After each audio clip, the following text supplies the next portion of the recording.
오브젝트 스토리지에 대한 부분을 역사. 좀 집중적으로 이 역사는 어디서 카피하신 거예요? 아니면 직접 만드신 거예요? 오늘 위해서. 이거는 오늘 위해서 만들었고요. 어. 물론 자료는 인터넷으로 네, 그래도 이게 네. 야 대단하시다. 해서 정리를 좀 해봤어요. 저도 네. 정리가 안 돼서. 자 여러분들 네. 오늘 하이라이트 같으니까 이거 잘 네. 보세요, 이거 좀. 네. 그래서 이게 어떻게 나오게 됐냐면 우선 그 가스 깁슨이라는 그 컴퓨터공학 박사님께서 1987년도에 스토리지 보호를 위한 레이드 논문을 처음에 발표를 합니다. 그래서 기본적으로 스토리지에는 레이드 방식의 그런 기술이 지금까지도 쓰여지고 있어요. 그렇죠.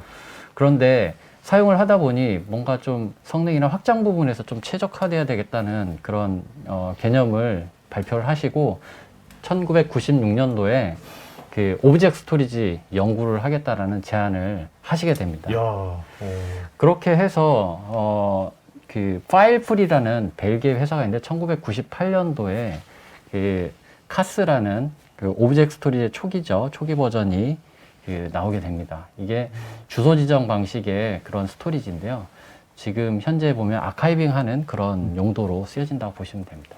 이 회사를 2001년도에 EMC에서 인수를 하게 됩니다. EMC에서 오브젝트 스토리지를 해서 인수했어요? 네, 야, 네. 이건 또 처음 듣네. 네, 이렇게 되면서 어떻게 보면 시장의 개화가 이제 됐다고 보면 됩니다. 네. 네, 이렇게 해서 진행이 됐고 2004년도에 좀 사건이 하나 생깁니다. 아마존에서 그 쇼핑몰 시즌 때 그 큰 장애가 발생이 되는데요.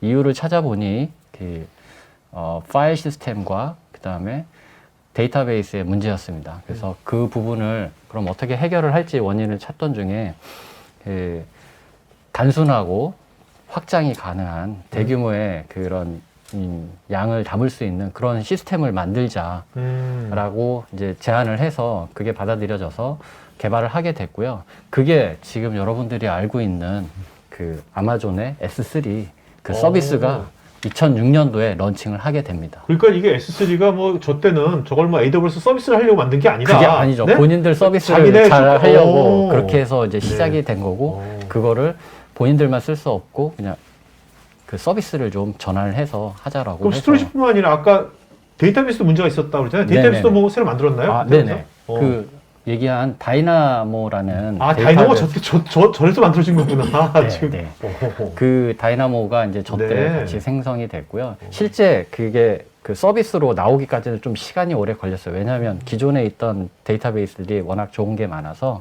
그런 부분들은 좀 충돌이 있어서 나중에 발생이 됐고요. 2006년도에 또 하나의 사건이 있는데 하두비 그때 나오게 됩니다. 이게 요즘에 많이 그 빅데이터 분석하는데 많이 사용되는 그런 시스템이죠. 이 이후로 그 여러 가지 오브젝트 스토리지도 나오고 그다음에 개발이 됐는데 문제가 있었습니다. 이게 표준이 없다 보니까 왜냐면 오브젝트 스토리라는 건 API로 다 된 거지 않습니까? 네.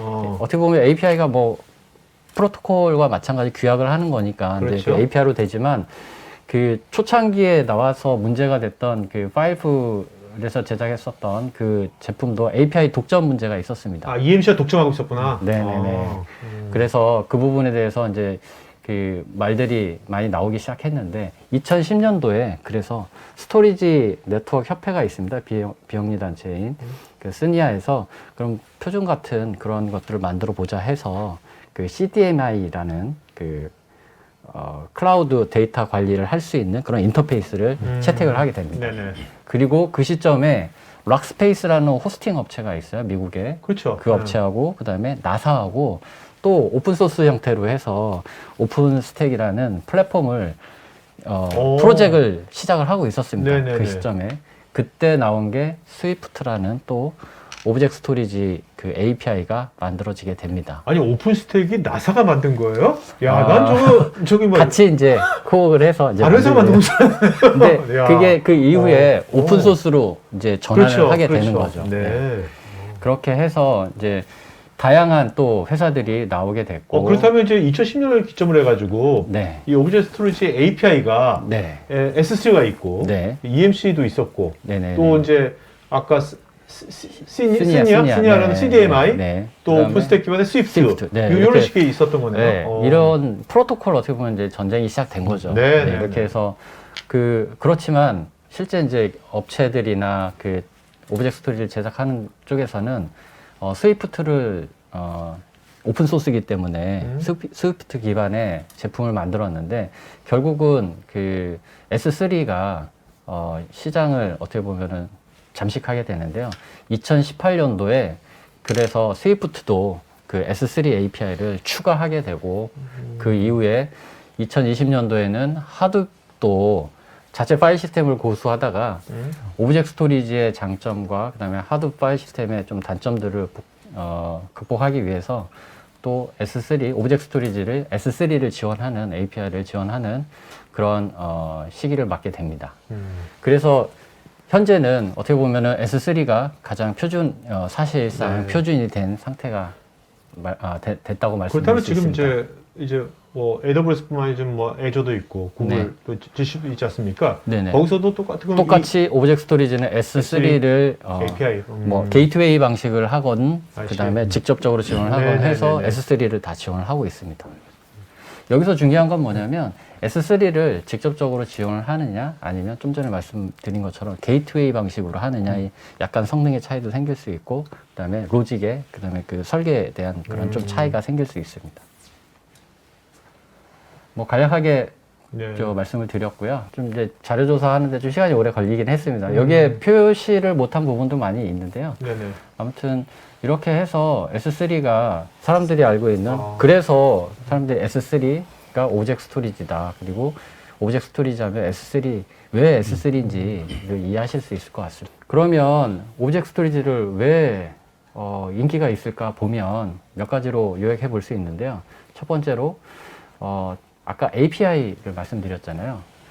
그 기존의 파일 시스템인 경우에는 모든 걸 다 개발을 해야 됐습니다. 하지만 오브젝트 스토리지는 이미 API로 잘 개발이 되어 있기 때문에 개발자분들이 너무 좋아하세요.